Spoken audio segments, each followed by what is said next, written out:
জাতীয় সংসদের উচ্চ কক্ষের সদস্যদের নির্বাচন প্রক্রিয়া নিয়ে মতভেদ থাকলেও এর স্বয়ংসম্পূর্ণ ক্ষমতা প্রশ্নে সরব নয় রাজনৈতিক দলগুলো। বেশিরভাগ দলই মোট প্রাপ্ত ভোটের অনুপাতে উচ্চ কক্ষে প্রতিনিধি নির্বাচনের পক্ষে। তবে ভারসাম্যের কথা বলা হলেও উচ্চ কক্ষ আইন প্রণয়নে স্বতন্ত্র কোনো ক্ষমতা পাচ্ছে না, কেবল মতামত আর তদারকিমূলক ক্ষমতার মধ্যেই সীমাবদ্ধ।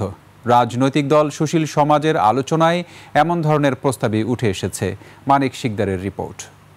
জীবন অবাক না করলে কে করবে? 28% মিল্ক ফ্যাটের অবাক করার সাথে ফ্রেশ মিল্ক পাউডার। জীবন অবাক করুক প্রতিদিন। ভাষা ইনস্টিটিউটে আলোচনায় অংশ নেন রাজনৈতিক দল ও সুশীল সমাজের প্রতিনিধিরা।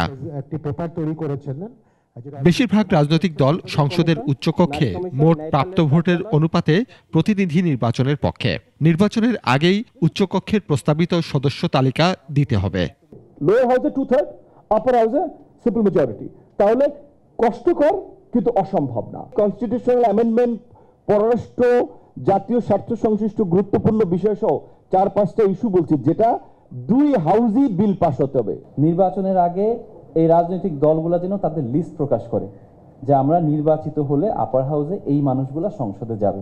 এত বড় একটা অভ্যুত্থানের পরে যদি আমরা যেই রকম আছি সেরকমই থাকি, তাহলে সত্যি আমাদের আর এই রাষ্ট্র নিয়ে স্বপ্ন দেখার কোনো অধিকার নাই। সংস্কার প্রক্রিয়ায় প্রধান দলের পাশাপাশি সাধারণ মানুষের মতামতকেও গুরুত্ব দেওয়ার আহ্বান জানান নাগরিক সমাজের প্রতিনিধিরা।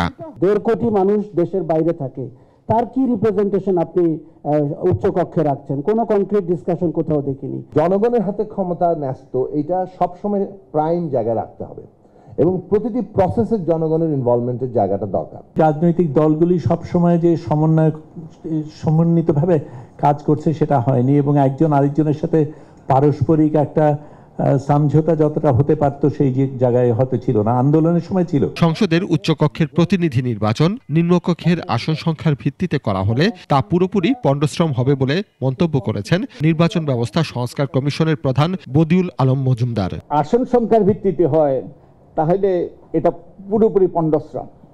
এটা ওই যে উচ্চকক্ষটা হবে নিম্নকক্ষেরই রেপ্লিকা, পুরোপুরি রেপ্লিকা, এবং দলের আধিপত্য আরো নিরঙ্কুশ হবে।